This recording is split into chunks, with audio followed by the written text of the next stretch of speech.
and welcome back to another video. Now we're about to go in this fantastic Château de Carrouges. It's absolutely brilliant and I'm sure it's packed with plenty of antiques, so let's get inside and have an explore around. Welcome to the Château de Carrouges, a hidden gem in the heart of Normandy. Characterised by its striking red brick walls, surrounded by a moat and set in the rolling green hills, the Château de Carrouges is a sight to behold.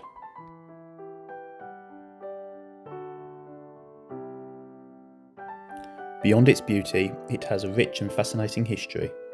Originally built in the 14th century as a medieval fortress during the 100 Years' War, it later became a grand residence, blending different architectural styles over the centuries, hosting kings and noblemen in the process. The chateau is surrounded by a sprawling estate, where well-manicured lawns and neatly shaped topary shrubs bring a sense of symmetry and elegance. The moat, once a final line of defence, now adds to the chateau's charm, reflecting its red brick walls in the calm waters. Straight, symmetrical pathways guide visitors through the grounds, offering a structured and peaceful journey across the landscape.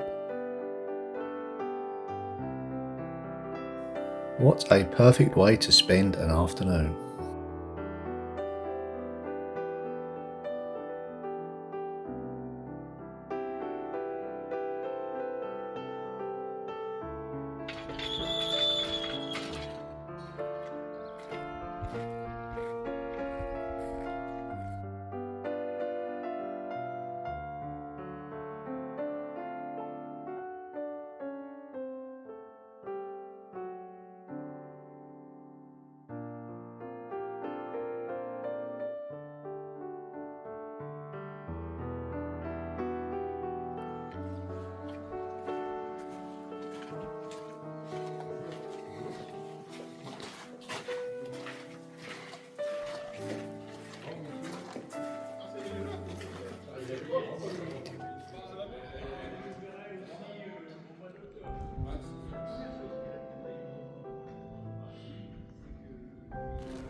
Okay, so we've got our tickets. Let's go and explore this fantastic 15th century chateau.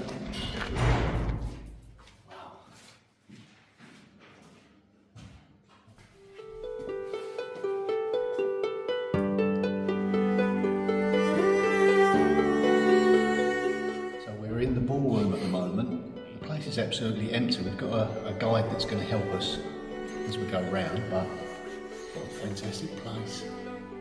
So much history. You really get a sense of the atmosphere here. You know, cast yourself back several hundreds of years, people have been dancing in here. There's a lovely little room through here, which I think is something like what they call the summer room, so let's go and take a look.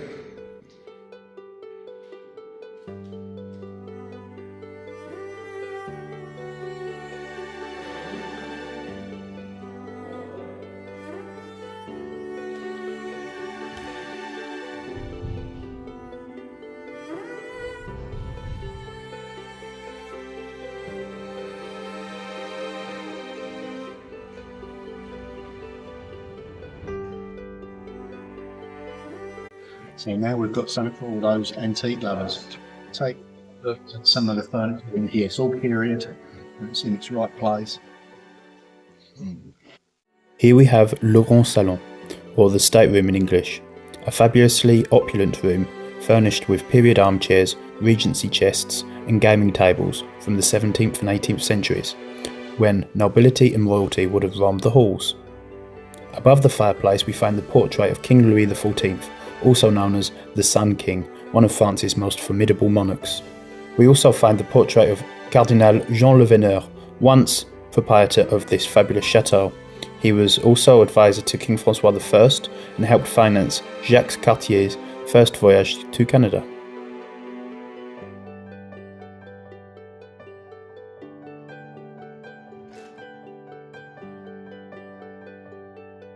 It's like you're in the hull of an upturned ship.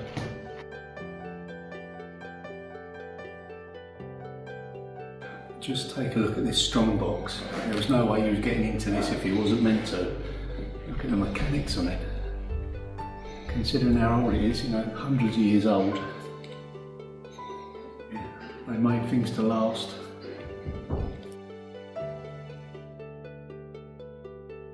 Strong box boxes, somewhere where they would put all their valuables. You know, obviously you weren't lifting this up, and you just couldn't get into it.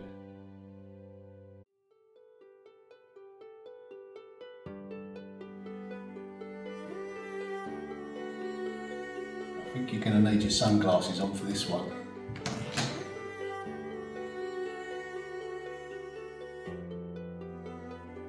This next room is called the Parade Apartment. Originally commissioned by Jacques Le Veneur in 1648, it was restored in 2024 and features furniture typical of Louis XIII's era and Italian art that Jacques Le Veneur collected. The bedroom of the Parade Apartment is characterised by its elegant furnishings, tapestries and ornate decor, which reflect the wealth and status of the noble families who once inhabited the chateau. This space was meant to impress guests and visitors, showcasing the grandeur of the chateau whilst providing a backdrop and celebrations. The Parade Apartment also offers us a glimpse into the lifestyle of the aristocracy of France during the 17th and 18th centuries. We find works of art from Italian Renaissance artists such as Francesco Albini and Guido Reni.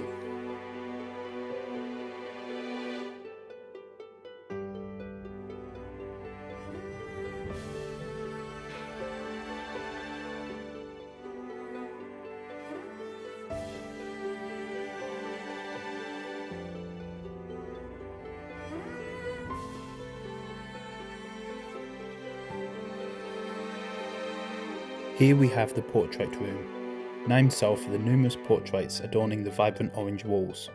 Here we find 14 generations of Le Veneur.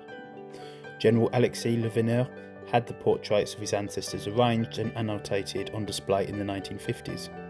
The granite fireplace retains its beautiful multicoloured 17th century decor. Now, just over by the window, we've got a Baroque stone urn. Now, normally they are found in gardens, but this particular one, because it's so special, it's been brought indoors. It's got some markings on it. Now take a closer look.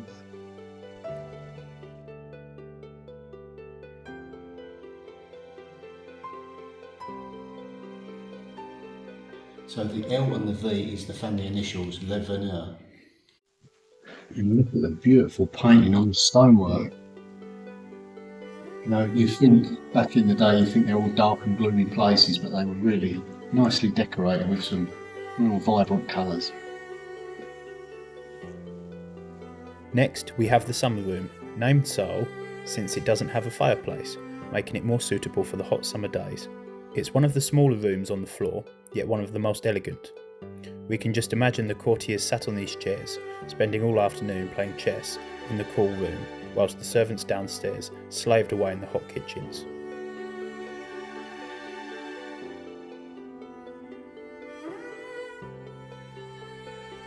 We then have the grand dining room, which was designated as such in 1787. Before then, any number of the chateau's rooms could have served as the dining room, depending on the appropriate occasion. A large mahogany dining table dominates this room, dressed as how it would have been over 200 years ago for the banquets and feasts hosted by the Le Veneur family. We find the portraits of Philippe Le Veneur and his wife Marie Blosset, whose family were the original proprietors of this chateau.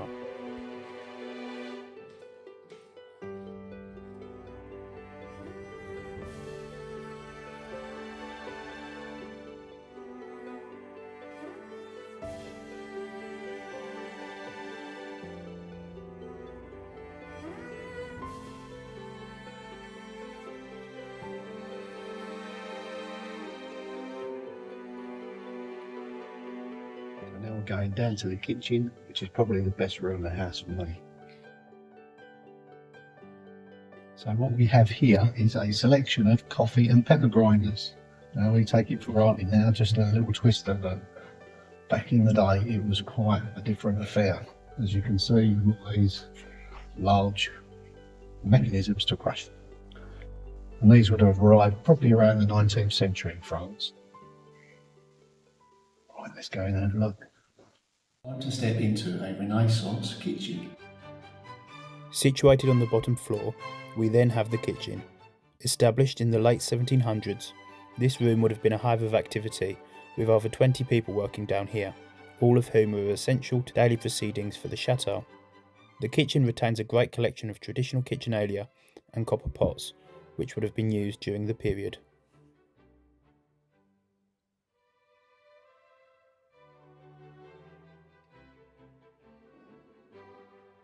So to this side we've got their copper cookware selection, starting off with this one here, which is referred to, it's a fish kettle but it's called a turbotiere because of the shape of the turbot. Then you've got your fish kettles, they normally open without a lid when they was really early ones. Then you have a battery of your pans with the corresponding lids above, and then on the top shelf you've got what you call a daubierre, which is a lidded pot, like a stew really. So you've got a great selection there, and then to the top there you've got a kettle and some jelly moulds. Sometimes I think they would have used them for blancmanges as well. It's quite a famous, thing in France, the blancmange. So yeah, we've got quite a nice selection. And then to the right there we've got some saucisson, which is a dried cured meat hanging up. Now that particular hanger, I've actually got one of those, and I've got several of these pieces in my collection. Some are for sale in my shop, my online shop. Yeah, got a real passion for the copperware, so that's why I said this is probably one of the best rooms for me in the whole chateau. Yeah, it's fantastic. And you can just imagine the smells and the noise and the heat in these places. You've got a big open fire there, you've got a range cooker there. Yeah, the servants would have been down here doing all the hard graft, and all the aristocracy would have been up above. So yeah, it really was a busy place.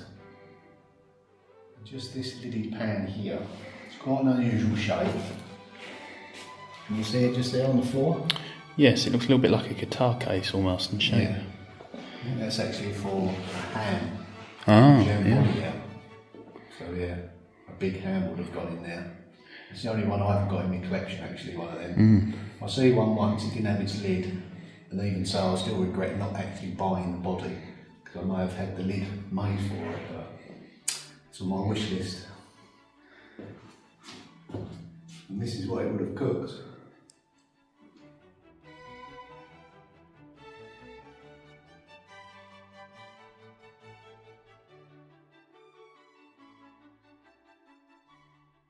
And then yeah, just on the table here, you can see they probably would have eaten carp out of the moat.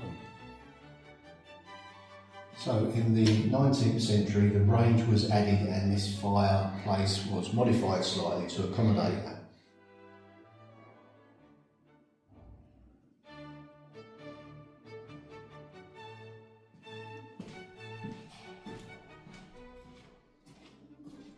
And that is what you call a beam. Get a decoration on that. The honour antechamber, located at the end of the 15th century wing of the chateau, served as a waiting room, and a rather fine one at that. The room was decorated in the mid-17th century by the architect Maurice Gabriel, who designed these beautiful beams still present today. In this room we can also find the portrait of Marie Leveneur, the Countess of Salm, whose descendants would go on to become the famous house of Habsburg-Lorraine. Just look at the detail on this. Lots of mythical creatures and symbols on there. It's definitely got a hunting vibe to this room. You've got the falconry picture painted into the stonework above the fireplace. And I think just here is the 15th century door.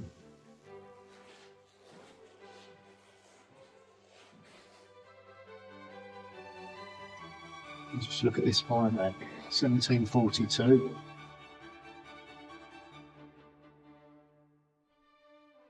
And then just above here, you've got a falconry scene.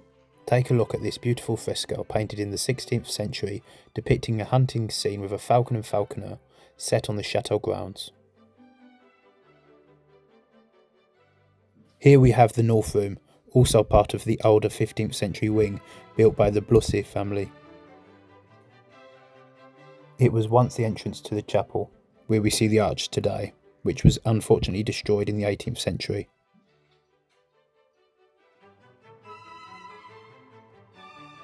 The room is decorated with 18th century furniture, with medallion-style armchairs, a wonderful writing desk, amongst other period pieces. And what I do notice when I go into lots of these rooms, there's always little tiny doorways in the corners of the room.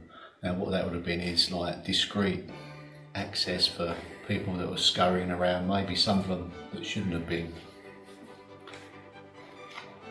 And just here, this desk would have been where they sat down and wrote their letters, their love letters and their memoirs. A little pull-out drawer there, leather lined to write on. Just lots of compartments, little quill, inkwell to the drawer. The mirror, of course. Yeah, just to check how you look when you're doing your writing. It's lovely, so many antiques. What we have here is a bed, a Turkish bed. Now this was constructed in the 1700s. And it looks mighty comfortable and I wouldn't mind having to lay down in it myself at the moment. But we must march on. This room was King Louis XI's bedroom. He stayed here on his pilgrimage to the world-famous Mont Saint-Michel. The bedroom also served as a guest room, where the Lord would welcome his more distinguished guests. We can also see the four-poster bed made of the finest velvet and Hungarian point tapestry. Now just here I've noticed a chair, yeah, all very nice. But behind it is an area. I thought, why is that sort of misty and white? And I thought about the period of what it is. Maybe it's the white talc in their hair. Maybe it's that. Powdered wigs. Yeah, that were rubbed off over all that time. Maybe. So what looks like a cupboard is actually the exit.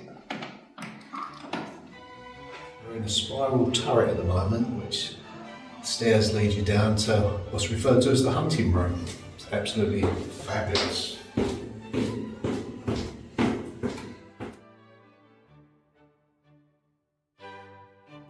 Going back down through the courtyard, returning to the most recent wing of the chateau, we find the hunting room. The family name Le Veneur translates to the huntsman in English, since the family were reputed for their hunting skills. La Forêt des Écouves, the Écouves forest, surrounding the chateau was prime hunting grounds.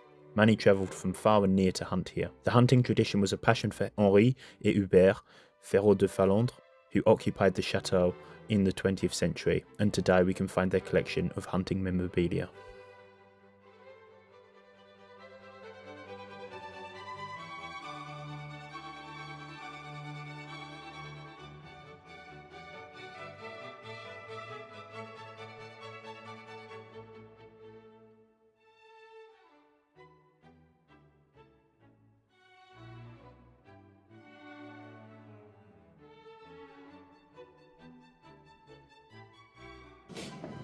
Never been called a big bore before.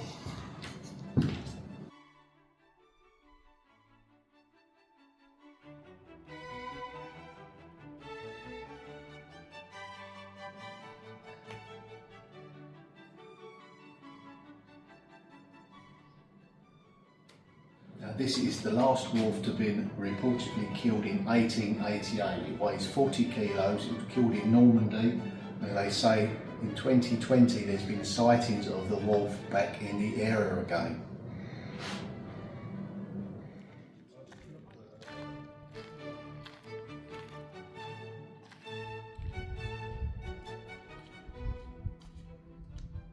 It's nice in this sun. It was quite, not chilly, but fresh in there, wasn't it? Yeah, it was. It's lovely outside.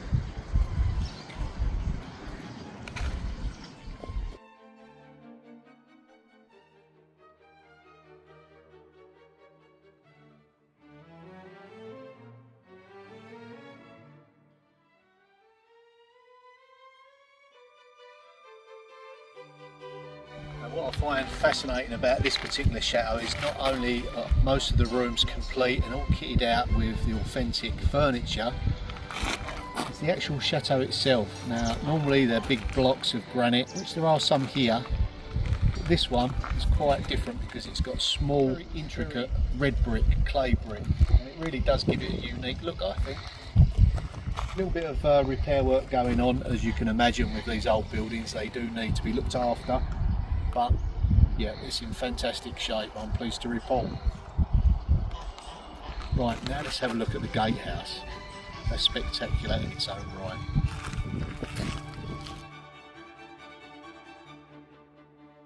The gatehouse at the entrance to the chateau is considered the first Renaissance architecture in Normandy. Doesn't it look fantastic? Moving forward into some more contemporary history, Carrouges was part of the Battle of Normandy during the liberation of the Second World War. On the 13th of August 1944, 3 destroyer tanks from General Leclerc's 2nd Battalion from the French Armed Division flanked the castle occupied by the Germans. Both sides exchanged fire, with the Germans outgunned. The French machine guns hit a German artillery vehicle parked inside the gatehouse, which was there to be hidden from the Allied forces above. The subsequent fire burnt down the doors, windows and roof. The French forces victorious left graffiti on the walls as they passed through, which is still visible today, and went to rejoin their battalion. Fernand Balicourt, the castle's groundskeeper, quickly hurried to the scene. Despite his disability, he managed to connect a hose pump from the moat to extinguish the flames and stopping them from spreading. The gatehouse was restored fully in 1949. So that is it for our fantastic tour around this chateau. Hope you enjoyed it. Thanks again, Tom, for assisting me on this one. Yep, it was fantastic. See you in the next one. Bye for now.